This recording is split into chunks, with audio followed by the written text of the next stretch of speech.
Estudo bíblico Lucas 6, verso 1, num sábado. A frase se refere ao uso do calendário judeu. Pode significar o segundo sábado que vinha a seguir depois da abertura do ano religioso da Páscoa. Alguns manuscritos de Lucas omitem o termo inteiramente. Colhiam espigas. Apesar dos fariseus considerarem ilícito, a lei permitia aos viajantes que esses apanhassem espigas ou frutos para o consumo imediato, mas não podiam colher livremente nos campos de outra pessoa. Deuteronômio 23, versos 24 e 25. Verso 2. O que não é lícito fazer.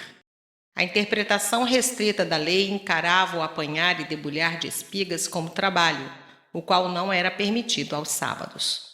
Verso 3. Nem ao menos lestes. Jesus se referiu às Escrituras dando uma ilustração diferente da vida de Davi, 1 Samuel 21, de 1 a 6. Se Davi pôde, em emergência, fazer o que era ilegal, por que ele não poderia? Verso 4. Pães da proposição. Preparados de um modo especial para o uso no serviço do templo, estes pães deviam ser comidos só pelos sacerdotes, Levítico 24, versos 5 a 9.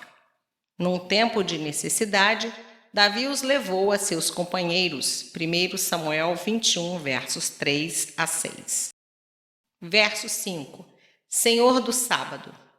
Além da autoridade de perdoar pecados, Jesus proclamou sua soberania sobre o sábado.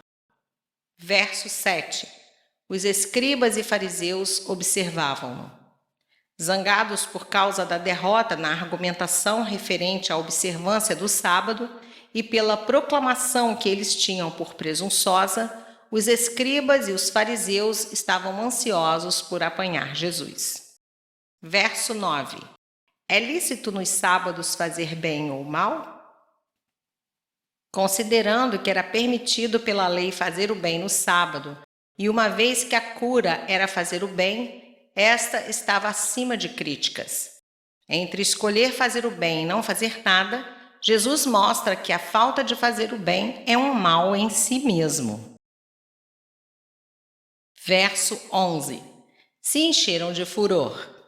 Derrotados na argumentação e desacreditados diante do povo, os oponentes de Jesus foram levados ao desespero. Este versículo marca o começo da controvérsia de Jesus com os líderes judeus, a qual durou por todo o restante de sua carreira. A escolha dos apóstolos, capítulo 6, versos 12 e 19. Verso 12. E passou a noite orando a Deus. Um dos momentos de oração de Jesus registrado por Lucas. O começo da oposição dos líderes judeus e a questão da escolha de homens certos para os seus íntimos colaboradores exigiu aconselhamento prolongado com o Pai. Verso 13. Discípulos, apóstolos. Um discípulo é aquele que aprende. A palavra apóstolo significa um mensageiro, alguém enviado. 2 Coríntios 1, verso 1. Não é frequentemente usada nos evangelhos. Os 12 é mais comum, porém seu uso é frequente em Atos e nas epístolas.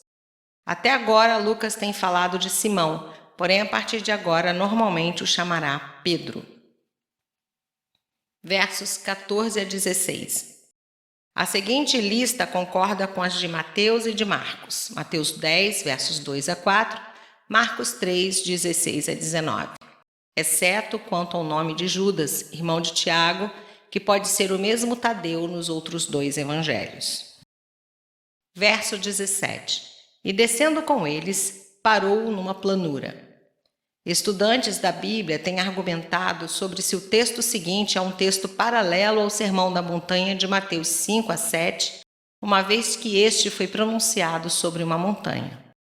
Planura significa realmente um lugar plano, que poderia ser na encosta da montanha. Ou então, é possível que Jesus repetisse os seus ensinamentos em mais de uma ocasião. Um sumário dos seus ensinamentos, capítulo 6, versos 20 a 49. A narrativa que Lucas faz do sermão difere de Mateus em diversos aspectos. Ele equilibra 4 bem-aventuranças com 4 ais, em lugar de apresentar 9 bem-aventuranças. Ele omite a discussão da aplicação da lei e alguns dos ensinamentos sobre a oração. Umas poucas parábolas nesse sermão encontram paralelo em outras passagens de Lucas. Não há contradições nas narrativas, mas apenas diferente arranjo do material.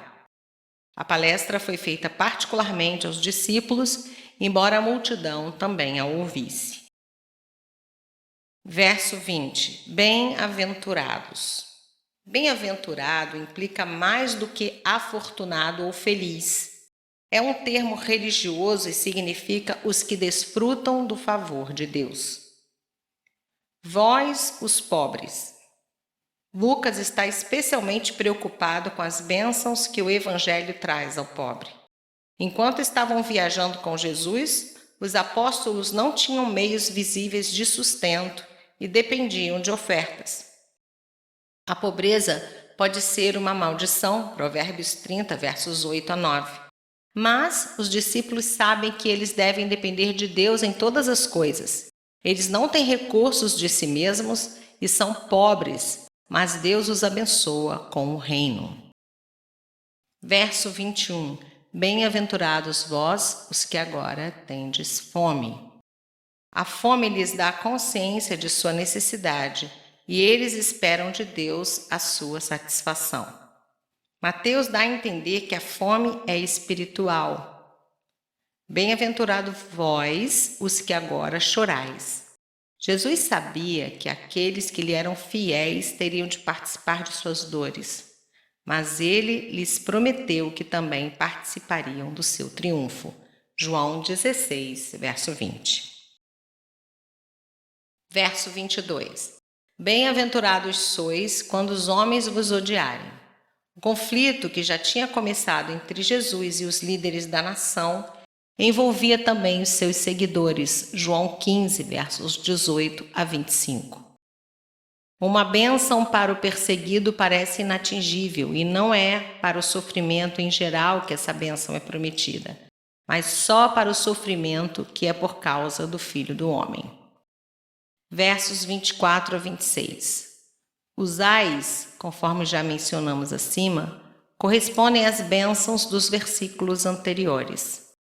Aqueles que não têm consciência de sua pobreza espiritual, mas confiam nos seus próprios recursos, colherão desastre no fim.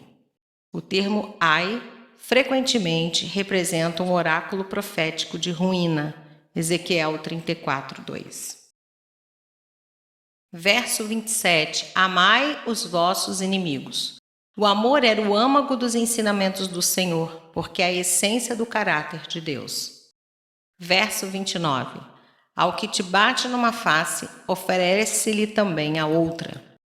O Senhor estava tentando ensinar aos seus discípulos o amor em vez de vingança. Deviam seguir o seu exemplo, retribuindo o mal com o bem. Verso 30. Um discípulo deve livrar-se do amor às posses. Verso 31. Jesus é o primeiro a dar a regra de ouro dessa forma de agir. Verificar o paralelo em Mateus 7, verso 2 e 7, verso 12. Versos 32 a 34. Os padrões do mundo não servem para guiar os seguidores de Jesus. Verso 35. Amai, porém, os vossos inimigos. O princípio que Jesus inculcou foi o mesmo que o motivou a vir à terra. Romanos 5:8 e 1 João 4:10. Portanto, o povo de Deus deve ser semelhante a Deus, tão misericordioso como Ele é. Verso 36. Verso 37. Não julgueis e não sereis julgados. Jesus, em outra parte, ensina que seus discípulos, às vezes, precisam julgar o que os outros fazem. Mateus 18, versos 15 a 17. E que a natureza do coração de uma pessoa pode ser reconhecida através das ações que dele procedem. Versos 43 e 45, Mateus 7, versos 15 e 16.